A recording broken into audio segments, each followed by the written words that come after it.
And we are the Coalition, loud and proud, outrage-porn-free, civilly disobedient media broadcasting live on the worldwide Coalition Network here at the Go Local Live Broadcast Center, deep in the heart of the city we love, Providence, Rhode Island. Facebook.com/The Coalition Radio, on the mighty Twitter at Coalition_radio, and of course the mothership at coalitionradio.us, where links to this and future and past shows, even dating back to our pre-digital days at WPRO, can be found. So, it is with great pleasure to introduce my next guest. Originally, we had scheduled in the executive director of the Women's Democratic Caucus, and she ran into some last-minute issues with logistics coming up from a different part of the state. We are grateful for her involvement and her willingness to work with quickly to reschedule our current guest, Linda Ujifutsa. Yes. I'm sorry. That's all right. She is, of course, the executive director, I would imagine, of the Newport County portion, if you will, of the Women's Democratic Caucus. Welcome to the Coalition. Thank you.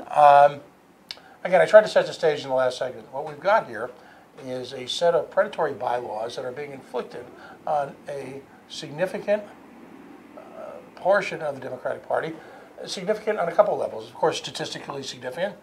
Yes, that's nice. But we're also looking at a group of people who represent what many believe is the emerging voice of the new redefined, well, let's call it Democratic Party 2.0 here in Rhode Island. Of course, we're talking about the Women's Caucus. Now, there are a number of caucuses in the state for whom this will be impacted. But one have only read the news in the last year or two to understand that the true dynamic growth of the party, both in terms of electoral office, in terms of legislative agenda and initiatives, and really spiritually as emanated from the Women's Caucus.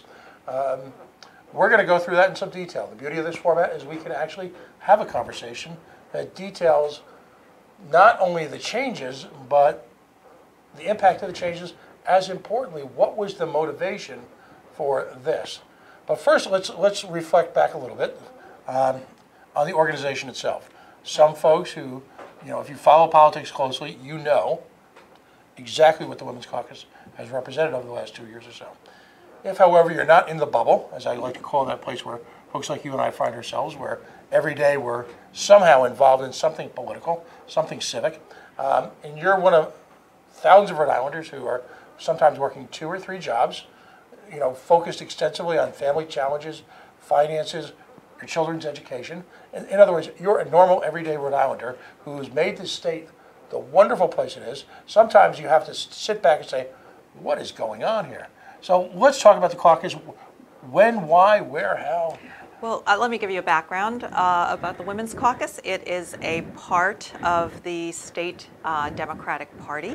And let me back up even further and tell you what the state Democratic Party is, because, as you said, not everyone is in the weeds. It has 3 functional layers. There's a state layer, there are district and city, town levels, and it might take a whole show to explain all the details of how you get involved, but let's stay with the state committee. It has about 240 members. 150 of them are a man and woman from each of the House districts, and the rest are mainly elected officials and at-large members. So there is a chair. That chair is Representative Joe McNamara. There are about 9 other officers, and there's also an executive director and staff who are hired by Representative McNamara. So the Women's Caucus, it's a part of that state organization, and it started right after the election of our current president. It was started by a group of Rhode Island Democratic women leaders, including many state legislators, and it was in response to many women asking, what can we do? How can we get more involved? And before I go too much further, I want to encourage all your viewers and listeners who would like to join and who are still asking, how can I get more involved, to go to our Facebook page, which is at RIDP Women's Caucus, or go to our Twitter page, which is at RIDP Women. But in any case, the caucus was started so that we could encourage more Rhode Island women to become more fully engaged in the political process and to focus on supporting the Democratic National Committee platform goal of, this is a quote, combating biases across economic, political, and social life that hold women back and limit their opportunities. So, and I want, before I go on, I want to say when I say women, that is shorthand for women and those who identify as women. So, over the last 3 years, we've grown from a small group to about 500 members, and we are the most active caucus in the party. And our members essentially do three things. One, we support candidates for state and local office, women who, and we do that by volunteering on their campaigns and raising money. So that's one important thing that the caucus has been very active doing. Number two, we work to support substantive issues and legislation that work to help women, such as the Reproductive Privacy Act, which was recently signed into law. And also, and this is the third thing we've been doing, perhaps more than we would like, and that is to work on improving the state Democratic Party. And now, an early effort, just to give you a little history, of the caucus revolved around a former state representative and the second vice chair of the Rhode Island Democratic Party. His name was Joe DiLorenzo. For those who aren't aware, Mr. DiLorenzo made some fairly dismissive and inappropriate remarks about Representative Teresa Tanzi's descriptions of her own experiences of sexual harassment. And when the party chair, again, Mr. McNamara, and House Speaker Mattiello refused to remove him, the Women's Caucus successfully acted to call on state members to request an emergency meeting so that the state committee could discuss and vote on possible removals. Now, just before making that announcement that they had been able to get 60 members to ask for a special meeting, Mr. DiLorenzo resigned. So that was one of the first that was actions. Truly, really that was a galvanizing moment in the sense you folks had already built an active caucus, you were working towards legislation, but it was that one moment in time that really crystallized the frustration that a number of women, some new to the political arena, some who had served as legislators for years and held prominent places in leadership, that really brought together a very wide range of people, didn't it? It did, and it was a very hopeful moment because we got a very positive result. And so let us fast forward to April, so in April 2019, there was another state meeting, or a meeting of the state level of the Democratic Party, and a Women's Caucus member tried to make a motion to have the party review its bylaws. Now, the bylaws were last reviewed or written in 2011, so it seemed like a good time. She was not allowed to make that motion, and so what followed is that the Women's Caucus started reviewing the bylaws and coming up with a resolution that merely asked the state committee to formally begin this process of review, and also asked for representation on the state committee as well as representation on the bylaws review committee.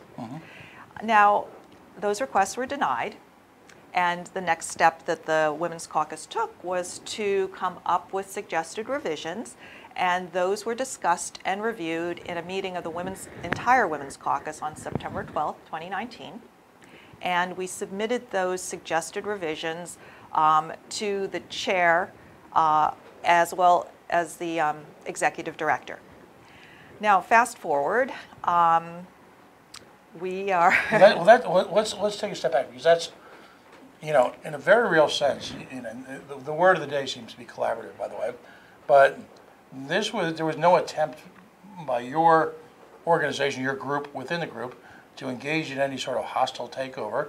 What you folks had done was to sit back and really engage in a thoughtful analysis of the bylaws of the organization, and you submitted changes that were largely based on real-life occurrences from really just a handful of the past few years.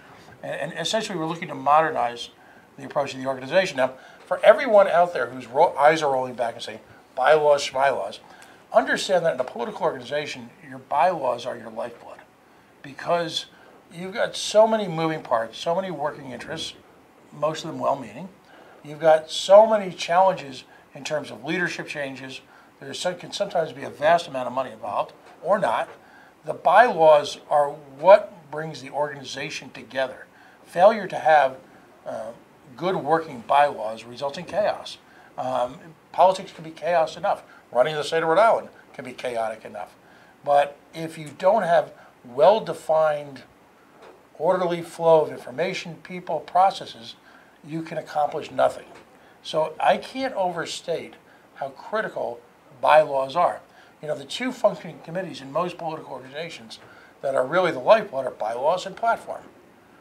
Right. And it's interesting to me that looking at the Democratic Party in the state, I've got to come up with a good term for it, so maybe you can suggest one, but let's just say Democratic Party 1.0. Not so much interested in platform, my interpretation.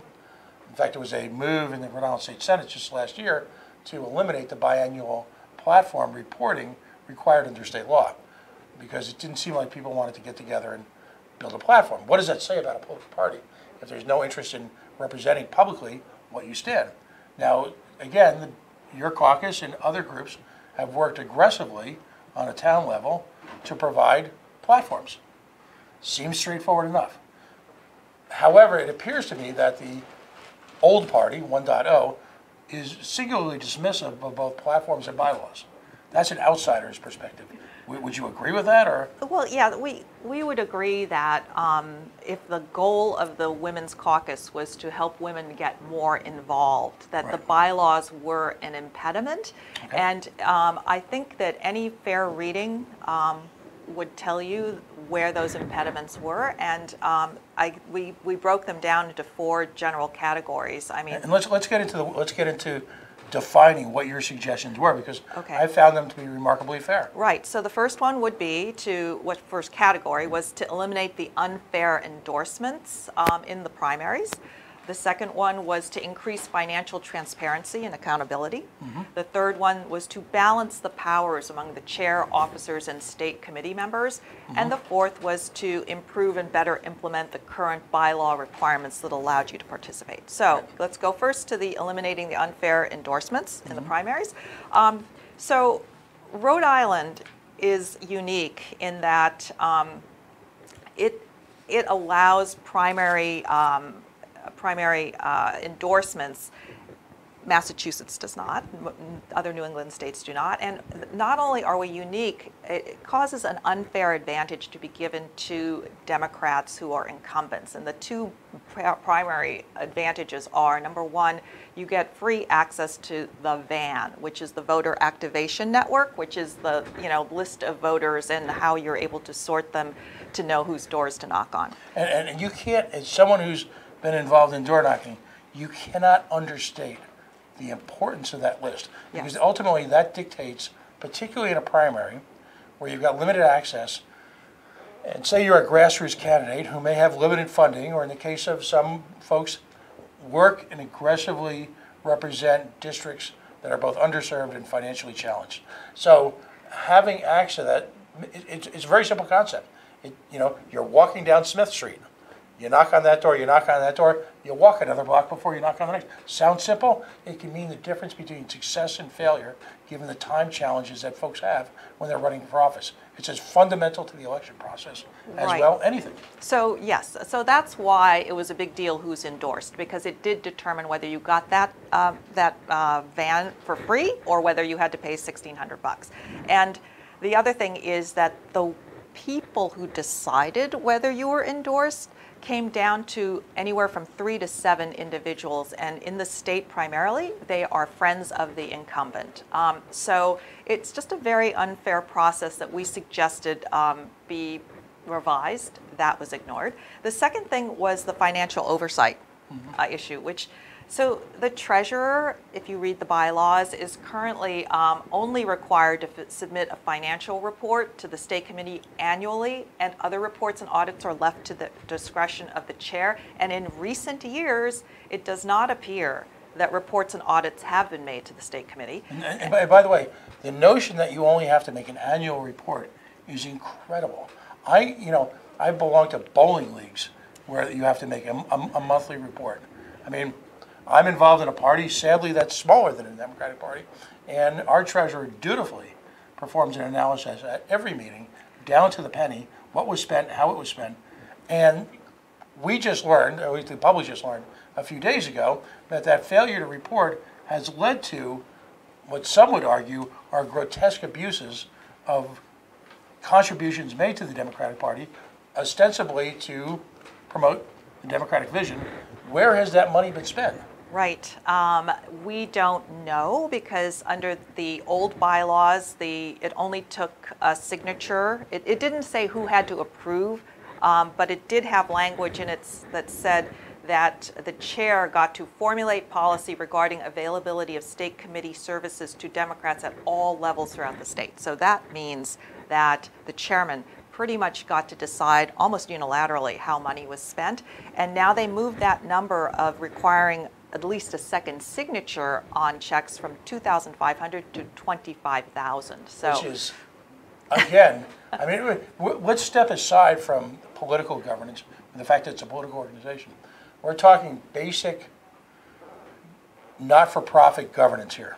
right. Really nothing more complicated than that. Let's not read into the political implications, which are obvious, by the way, and we'll cover later on.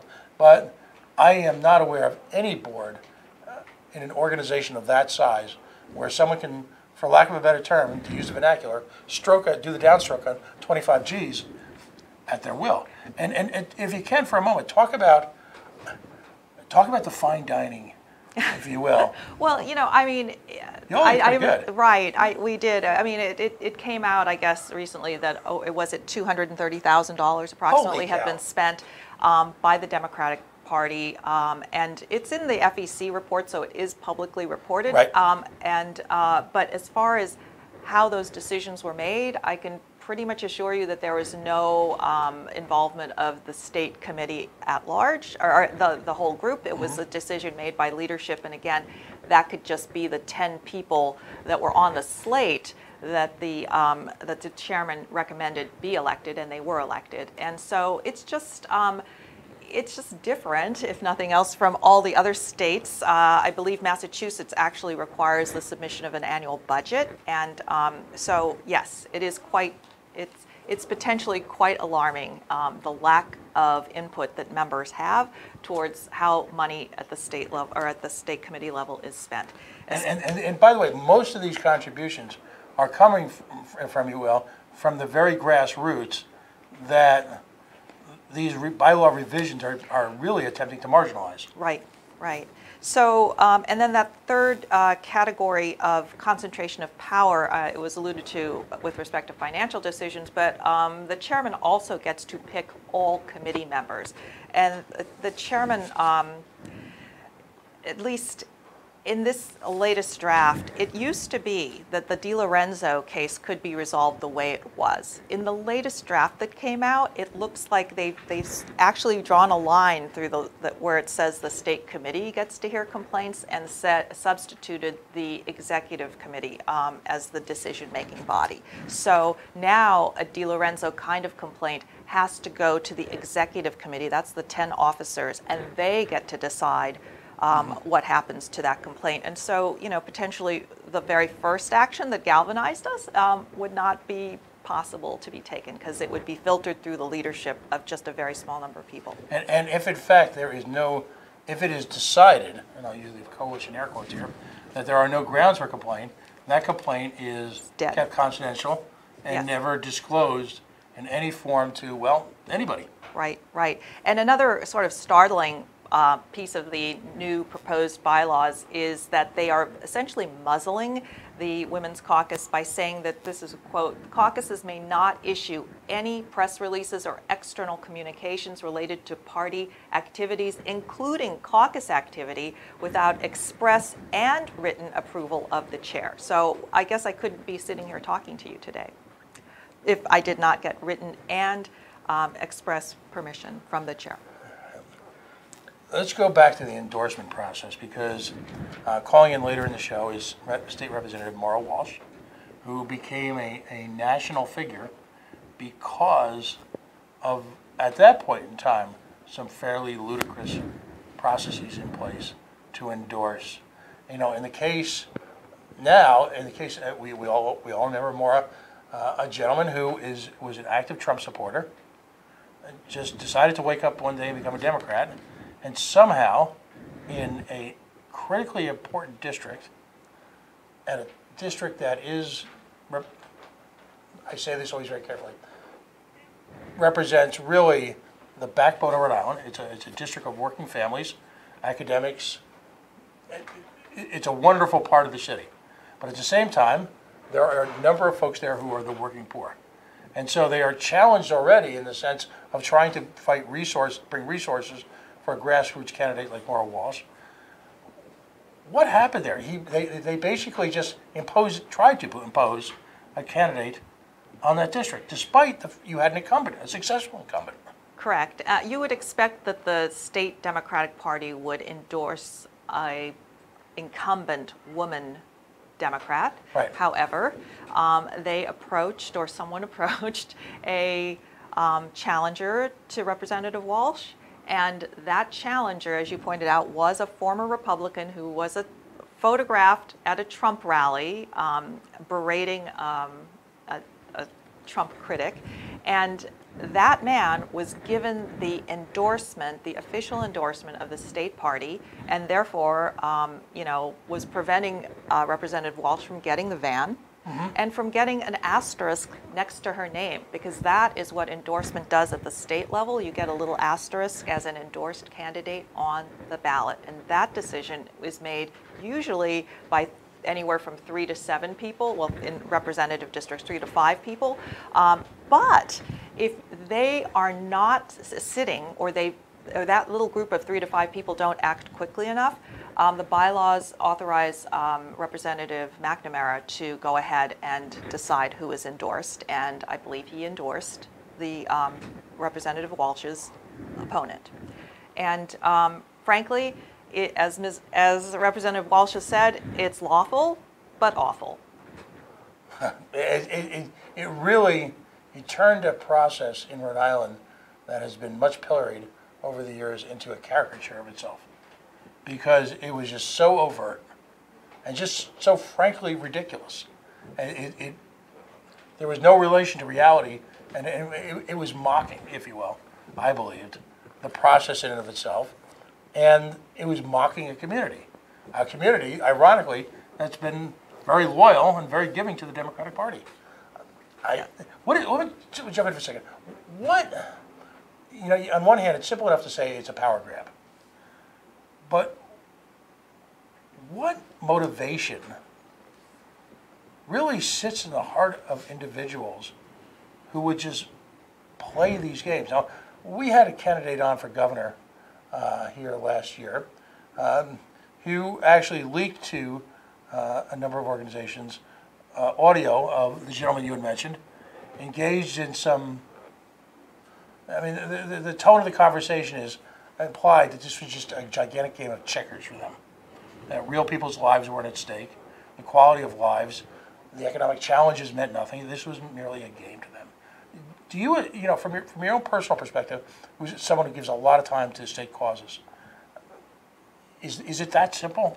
I think, psychologically speaking, as we all know, most people believe they are doing the right thing. Mm-hmm. And I think that is, and if you look at how people define their morality, it's not that we don't all share values, it's just that we emphasize values differently. So my take on it personally is that the people who are doing these things think they're doing the right thing. They don't believe they're trying to hurt Rhode Islanders. They believe they can protect them in some way that Representative Walsh cannot for some reason. Now, they might be dead wrong, but that is their thinking. And then the second thing is that they cannot understand that it is possible to disagree about issues without somehow taking it to a somewhat personal level. So that's a little concerning. But I do want to say before we go any farther, Pat, that despite the critiques we're offering, that the Women's Caucus wants to make it crystal clear that we are open to discussing any and all issues with any member of the state committee, and that we do have a fundamental hope that we can move forward in this terrible time in the life of our country especially, but even at the state level, that we can move forward to work on democratic ideals because there is much more urgency of doing that, and that we are not all about simply tearing a party apart. That is not what we are trying to do. We are trying to rationally improve the situation that must be bad, because that is the only explanation for why independents or unaffiliated voters currently outnumber Democrats. If our party was working perfectly, that wouldn't be the case. And we are simply trying to offer some suggestions, and we want to engage in conversation. So I hope that we can do that, and we look forward to working with the Democratic State Committee. Well, but what's interesting, and see, again, this is the history of this relationship has been that your organization is looking to aggressively work within and work alongside of the principal Democratic Party organization in the state in order to get Democrats elected. Because ultimately that's the goal of a political party, is to get Democrats elected so that you have an opportunity to implement your vision for the future of the state of Rhode Island. So the history all along, from a semi-outsider's perspective, I'm not a member of the Democratic Caucus, I'm not a Democrat, but it has been that you're looking to work cooperatively, provide suggestions, provide probably far greater detail and analysis of a variety of situations than probably is being provided by the party itself based on conversations I've had with some people. To wit, one activist I know actually suggested that it's almost like they looked at your suggestions and decided to do the opposite. Well, possibly if they viewed our suggestions as things that would weaken the ability of Democrats to win office, then they did feel justified. And I know some of the members of the Bylaws Committee, and I do believe that they are decent people, that they try to do the right thing. So it is simply that we might agree on the goal, but we have a very different vision for how that goal can be achieved. And I do think, though, that as long as we agree that we have the same goal, that there is hope of moving forward together and not simply sniping at each other. And I look forward to trying to discuss what our suggestions are and how they will make people trust the Democratic Party more and support our candidates more, which I think adhering to what we're suggesting would do. Okay. So were any of the, you've got members of the Women's Caucus who are our district representatives. Were any of them on the committee to do the bylaws revisions? Well, there are, let me think, there are no sitting representatives or senators on the executive committee, and it was the executive committee primarily who worked on the revisions. So. All right. So, but they are members of the overall committee, and they were present at the discussion and took a vote. Right. And by the way, the vote for this is on the 18th? The vote at the state committee level is on the 18th, Which will be the final approval, if you will? Possibly. We are hoping that, and we are beseeching members of the state committee to vote to not approve these suggested bylaws, at a minimum to send them for further, what is it called when you further do that? Study. For further study, rather than just pass them. And we will be making efforts to reach out to state committee members. Right, because I know you've listed your suggestions. Some of the provisions in this are pretty onerous. I should probably, we've just met, my outrage at situations is ecumenical, if you will. I can get equally outraged at just about any situation and it's not my intent here to beat up on the Democratic Party in the state or any one individual, but the power to establish caucuses now resides solely in the Rhode Island Democratic Party chair. The very nature of caucuses are that they are grassroots and arrive from perceived or real, sometimes both, either whether it be slights or needs for change. That's how caucuses happen. If the chair feels the need to open up a caucus, he or she typically would have the power within their board to make the changes without the need for a caucus. This, to me, is an amazingly critical point. It may seem tiny, but caucus membership rolls become the property of the parent party, if you will. Yes. And, that's your intellectual property. Those membership rolls, those who contribute, some of that's public, some of that's not. But that belongs to you folks. That's something that you've worked hard to earn over long nights, long meetings, door-to-door knockings, people who have, engaged in what I consider the ultimate patriotism at a state or local level, which is run for public office. The folks women who have run for office as part of your caucus are the primary reason why your membership continues to swell. Because they recognize the value from their perspective of the philosophy that your members, and particularly your members running for office, engage in and are willing to sign on along with. That's a critical point. This has got to be aggravating. You raise money. Yes, we do raise money. You raise money, and raise money that you, for specific purposes, which are advancing your candidates, advancing and educating people on your philosophy. That money now goes straight to the $200,000. I'm being facetious here, but right. That money, instead of going towards someone who's running in a primarily Republican district, say out in Burrowville, for example, in fact, that is the fear exists by many that money just ends up in the Capitol Grill. Right. Well, it's the financial piece, as you point out, is really huge, as well as the membership lists. It's just the entire package of things that the women who got involved in the caucus, who were not that involved before, and who were inspired to stay involved by the work that we were doing. It is across the board. What I've been hearing, it's a very big slap to them that this is the way the party has reacted, and I just would caution the party to maybe reel it back or risk losing all the people who have become energized over the last 3 years by the work of the caucus. They are not your enemies.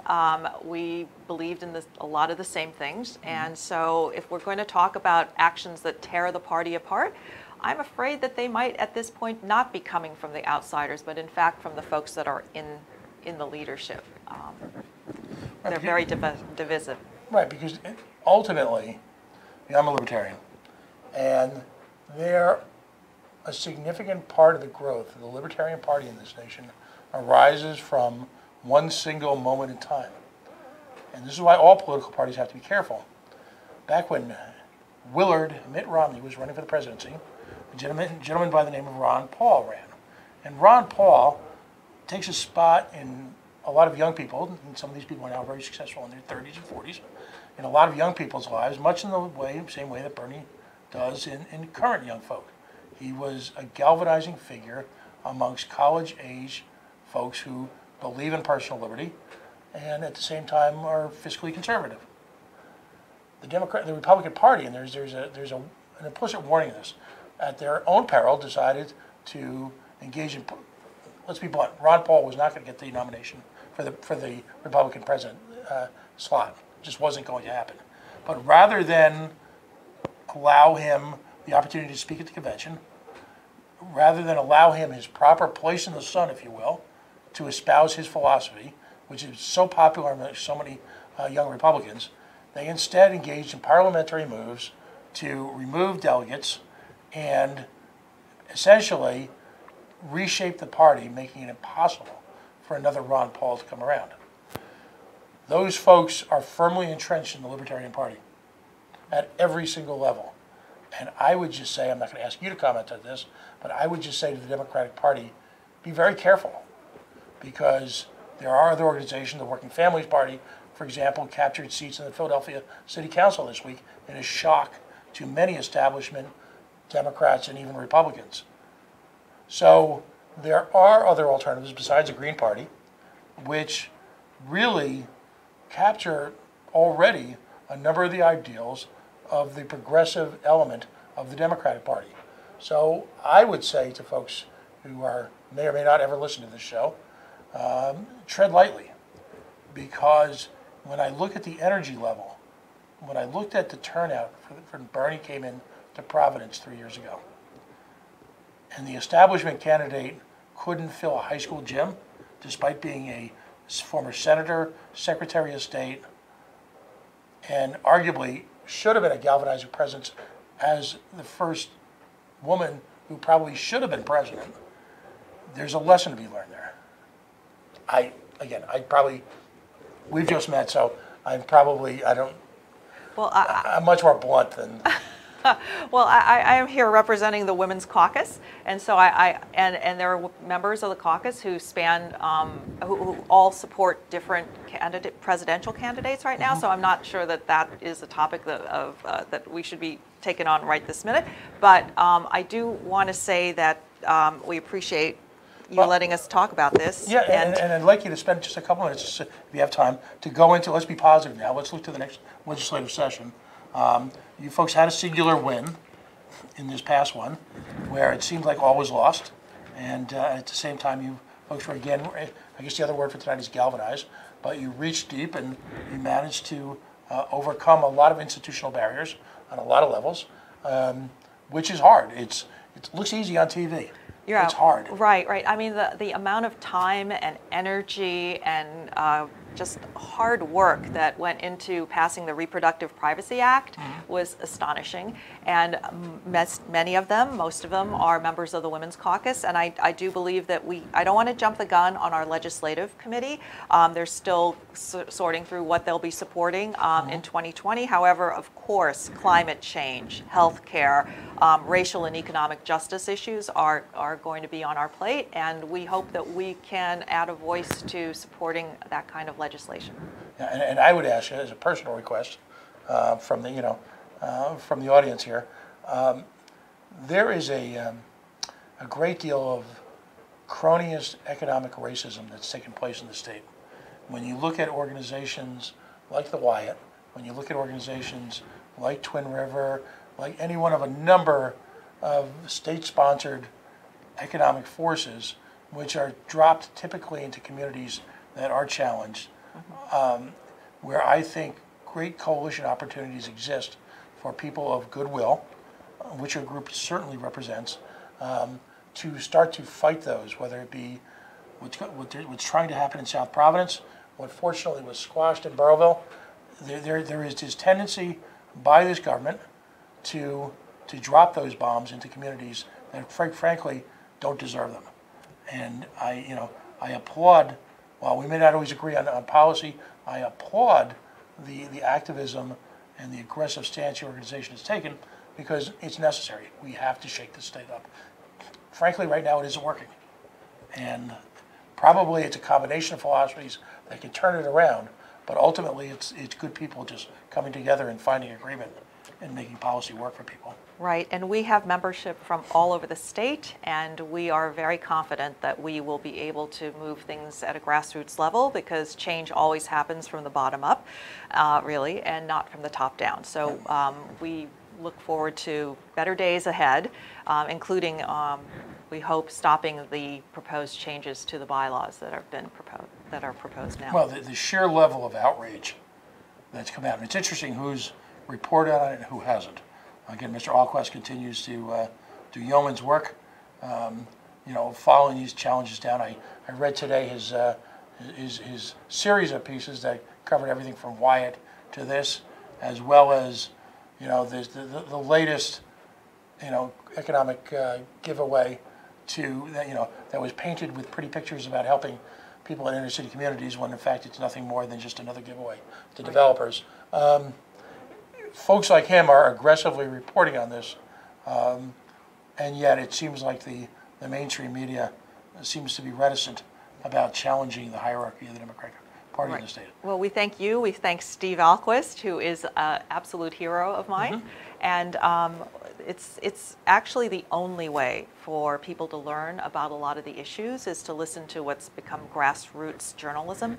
And you know, if it weren't for you guys, I think most of these stories would be absolutely buried or relegated to a very marginal position. So thank you. And No, it was an absolute pleasure to meet you. thank you. And don't be a stranger. And again, let's continue to have a dialogue that's issues focused. Right. But to this challenge now, in order for you to have that platform that you need to focus on issues, you need to overcome the structural. And unfortunately, for a lot of good government groups in the state, overcoming the structural seems to be the battle for 2020. Yes, indeed. Well, best of luck, all of it. Thank you. We're going to take a quick break right now. We're going to have Maura call in, and just as someone who's been a warrior in this issue, has felt firsthand the sting, if you will, of attempts to be silenced. And, well, we all know she wasn't. I don't think is ever going to be. But we're going to ask her to call in just a minute. We are the Coalition, loud and proud, outrage born free, civilly disobedient media, broadcasting live on the worldwide Coalition Media Network here at the Go Local Live Broadcast Center, deep in the heart of the city we love, Providence, Rhode Island. Facebook.com/The Coalition Radio, on the Mighty Mighty Twitter at Coalition_radio, and of course our website at coalitionradio.us. We'll have this up in podcast form for you to listen to hopefully this weekend, and we'll certainly continue to cover this issue in terms of documentation and what really matters, not just the hearsay, the innuendo, or in some cases the character.